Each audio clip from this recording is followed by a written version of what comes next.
Hay muchos bulos en la iglesia que han pasado a la mitología popular, como que si la iglesia hizo una masacre de gatos y esto produjo la peste negra. Ahí dejaré un link para que veas ese video en la pestaña de información. Pero lamentablemente este no es el único mito que hay, sino que hay otros tantos que levantan sospecha contra la iglesia y así se crea una imagen despectiva. Así que en este video decidí tomar algunos de estos mitos para estudiarlos históricamente y luego desmentir los rumores que se ciernen contra la iglesia.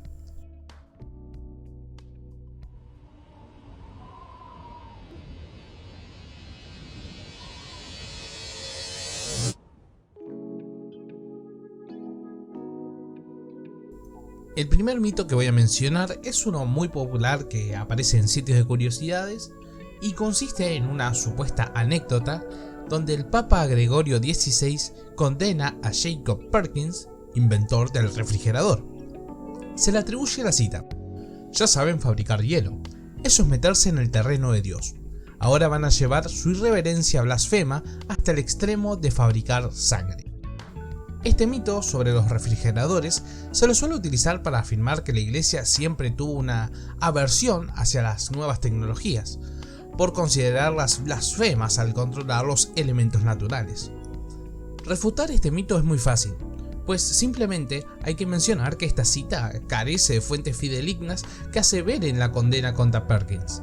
No encontré ninguna fuente que ampliase esta historia, pero creo que es posible que se confundiese con una crítica al modernismo, con una crítica a las tecnologías modernas.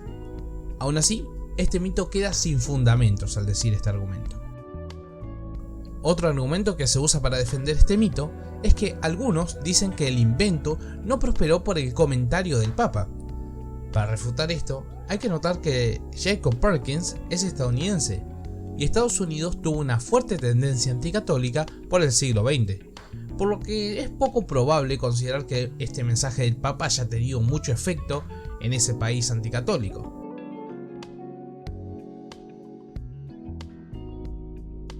Según este mito, la iglesia condenó la anestesia porque supuestamente no hay que aliviar los sufrimientos provenientes de Dios. A esto se le suele agregar que se condenaba los partos con anestesia porque contradecía la Biblia, ya que como dice en Génesis 3:16, la mujer dará a luz con dolor. Este mito al menos está un poco más elaborado que el anterior, ya que al menos intenta relacionar este mito con una malinterpretación teológica del sufrimiento. A diferencia del anterior, este mito y el siguiente se puede trazar una línea de cuál es la fuente. En este caso se trata del periodista Juan Bedoya. Por lo tanto, este mito se lo puede encontrar en varias páginas web repitiendo lo mismo que repite el periodista. Para comenzar, conviene hacer un análisis histórico desde el surgimiento de la anestesia en 1842 hasta los tiempos modernos, buscando si la iglesia condenó en efecto la anestesia o no. Pero evidentemente no vamos a encontrar nada respecto a este tema. No hay ningún caso registrado de persecuciones contra un médico por usar anestesia. Tampoco hay documentos oficiales donde se condene la anestesia ni su uso. Por lo tanto, al igual que antes, esto se trata de un mito sin fundamentos. Investigando, encontré un discurso pontificio en donde habla sobre el tema del parto sin dolor.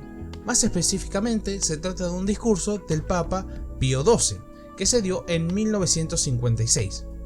Este discurso aborda el versículo de Génesis 3:16 desde un punto científico, ético y teológico. Pío XII explica que Dios permite que el humano busque métodos para evitar el dolor, dando respuesta al uso de los anestésicos. Y también explica que el dolor del parto que se refiere en Génesis 3:16 puede expresarse en la maternidad, dando respuesta si se pueden usar los anestésicos durante el parto.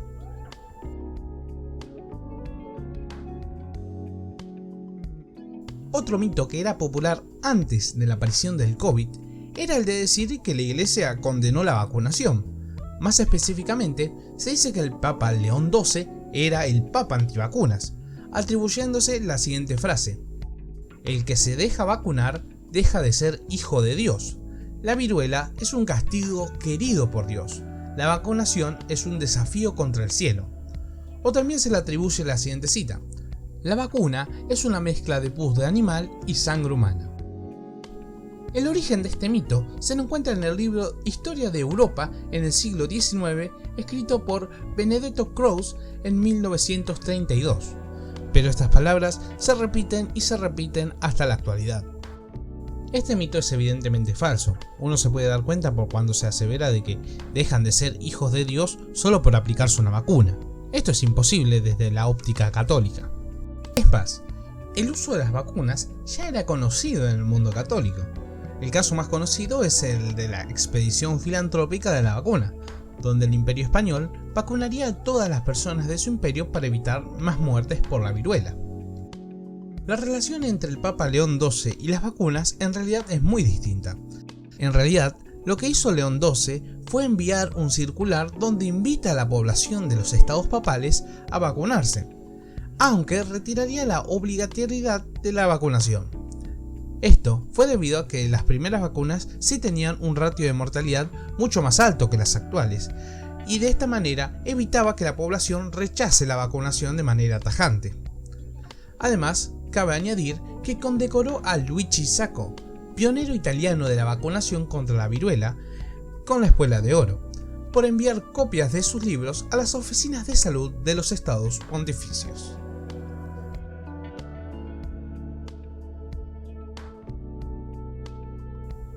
Antes de empezar, conviene preguntarnos, ¿qué es un infinitesimal? Esta está definida como una cantidad que es infinitamente pequeña y que es vital para desarrollar conceptos matemáticos tan complejos como las derivadas y las integrales, por lo que son muy importantes matemáticamente. Este mito no tan conocido dice que la Iglesia condenó los infinitesimos y que la evidencia de esto se lo puede encontrar en el libro Infinitesimal, como una teoría matemática peligrosa dio forma al mundo moderno, escrito por Frank Stroup. En este caso, no se trata de un autor anticatólico, sino que en realidad se trata de una mala interpretación de la revisión de este libro. Si uno lee de manera muy superficial esta revisión, uno puede pensar que la Iglesia condenó a unos matemáticos tan solo por introducir este concepto matemático del infinitesimal. Pero si uno lee atentamente, se encuentra que no se está hablando en realidad del infinitesimal. Se está hablando de los indivisibles. Este es un concepto matemático proveniente del atomismo y se refiere a una entidad geométrica de la cual no se puede dividir más. Los personajes principales de este mito son dos geómetras, Buenaventura Cavalieri, un clérigo apostólico de San Jerónimo, y Evangelista Torricelli, discípulo de Galileo Galilei. Ambos utilizarían en sus escritos publicados a mediados del siglo XVII un nuevo concepto para probar sus resultados matemáticos. En ese entonces, los indivisibles carecían de una explicación matemática rigurosa y eran explicados como un concepto intuitivo que no se podía explicar de manera formal. Esto levantaría sospechas en las universidades y los jesuitas que estudiaban matemática vieron esto como un término carente de explicación y se llevó a cabo una inquisición donde los matemáticos jesuitas debaterían sobre la naturaleza de este término. Los trabajos de Cavalieri podían llevar a resultados erróneos con este método de los indivisibles, por lo que su trabajo fue rechazado y no podía más enseñarlo en universidades, cosa que Cavalieri no acató y fue obligado a retractarse. No se mató, no se torturó ni se hizo nada a ninguno de los dos autores, sino que se trataba más bien de una batalla de demostraciones matemáticas que duró unos míseros 50 años. Es posible que los jesuitas verían esto como algo más que un simple ataque a las matemáticas clásicas, sino que lo consideraron como un ataque a las ideas aristotélicas que afirmaban que los componentes del universo son infinitamente divisibles. Los jesuitas posiblemente consideraban que permitir la introducción de los indivisibles en las matemáticas implicaría la introducción de ideas atomistas que pudiesen afectar a las bases aristotélicas que ellos tenían, y evitar así una segunda reforma protestante. O podría tratarse de una lucha de egos matemáticos. Recordemos la controversia del cálculo entre Isaac Newton y Gottfried Leibniz.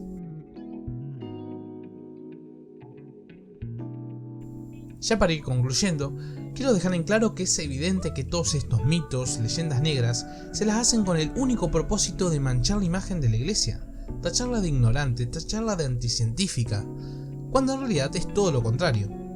Escribe en los comentarios qué otras leyendas negras escuchas en tu día a día y tal vez, y solo tal vez, las pueda poner en un segundo video. Nos vemos hasta la próxima. Adiós.